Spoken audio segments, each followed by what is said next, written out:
একজন বাবার কাছে তার মেয়ের মূল্য কতখানি সেটা সেই বাবারাই বুঝবে যে বাবাদের একটা কন্যা সন্তান আছে। ফুটফুটে একটা কন্যা সন্তান এই পৃথিবীতে আসার পর প্রথম যখন তার বাবা তাকে কোলে নেয়, সেই বাবার চোখ জুড়ে যে কত স্বপ্ন ভাসতে থাকে সেই কন্যাকে জুড়ে। কতই না আদরে যত্নে সেই কন্যা সন্তানটাকে তিলে তিলে একটু একটু করে বড় হতে দেখে চোখের সামনে। প্রথম সেই সন্তানের হাতে খড়ি তার মা বাবার কাছেই হয়। এটা তার মা বাবার কত বড় এক স্বপ্ন পূরণের ধাপ সেটা শুধুমাত্র একজন পিতাই জানে। হাতে খড়ি হওয়ার পর ধীরে ধীরে একটু একটু করে যখন শিখতে পারে মা বাবা বলা, আবার সেই মা বাবা লেখাটাও যেন সেই সিলটের মধ্যে লিখতে পারে, এটা যে তার বাবার কাছে কতটা খুশির দিন সেটা আর কেউ বুঝতে পারবে না। ধীরে ধীরে সেই ছোট্ট সন্তানটা সমাজের সঙ্গে একটু একটু করে তাল মিলিয়ে চলতে শিখে। হয়তো প্রথম গুটি গুটি পায়ে সেই তার বাবার হাত ধরেই চলাটা শিখেছে।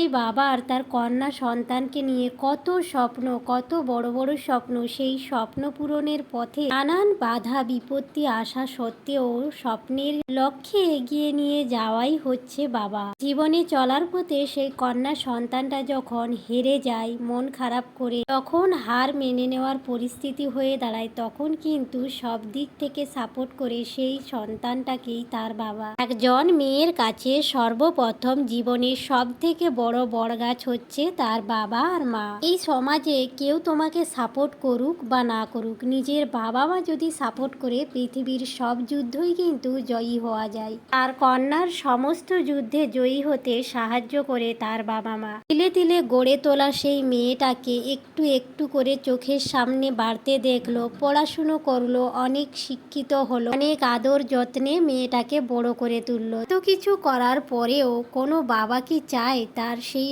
আদরের রাজকন্যাকে অন্যের বাড়িতে পাঠিয়ে দিতে? না চাইলেও আমাদের সমাজে কিছু নিয়ম আছে, সে নিয়ম না মানলেও নয়। আর এই নিয়মটাকে বিধির নিয়ম বলা হয়, নিয়তির সৃষ্টি বলা হয়। আর এই নিয়তি তোমাকে যে পথে চালিত করে সে পথে তো তোমাকে চলতেই হবে। এটা ভেবেই নিজেকে স্তব্ধ করতে হয় যে আমি কি নিয়ে এসেছি, আমার এই দুনিয়াতে কি আছে, আমি কি করেছি বা আমি কি নিয়ে যাব, এটাই তো নিয়তি আর এটা আমাকে মেনেই নিতেই হবে। তাই এই নিয়তির নিয়ম মেনেই আমাদের মেয়েদেরকে কিন্তু নিজের জন্মস্থান ছেড়ে অন্যের বাড়িতে গিয়ে সংসার করতে হয়। তো হ্যালো এভরিওয়ান, আমি সোমা মাহাতো ফ্রম ইন্ডিয়া। অনেক দিন ধরেই এই ভিডিওটা করা ছিল, কিন্তু ভেবে পাচ্ছিলাম না যে কিভাবে এডিট করে কি ভয়েস দিয়ে আমি এই ভিডিওটা তোমাদের সামনে উপস্থাপনা করব। তো আজ এই নববর্ষের দিন মেয়েদের জীবন নিয়ে কিছু বাস্তব কাহিনী তোমাদের সঙ্গে শেয়ার করে আমার মনটা অনেক ভালো হলো। সবাই সুস্থ থেকো, ভালো থেকো।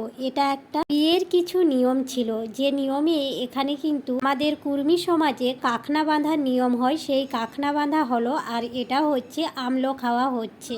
আমলো খাওয়া হলো মাসি, পিসি, কাকিমা, জেঠিমা, মামিমা, মা, সেই সম্পর্কের মানুষগুলো তার বিয়ে হয় তার থুতু খেতে হয়। আমাদের এরকমই একটা নিয়ম। আর এই হচ্ছে সেই মা, কন্যা সন্তানের মা। তো বন্ধুরা, আমাদের তো এরকম নিয়ম আছে, তোমাদের নিয়ম আছে কিনা জানি না। তো এটাকে কেউ খারাপ মন্তব্য করবেন না, কেউ খারাপ কমেন্ট করবেন না। যদি ভিডিওটা ভালো লেগে থাকে লাইক কমেন্ট শেয়ার করে দিও।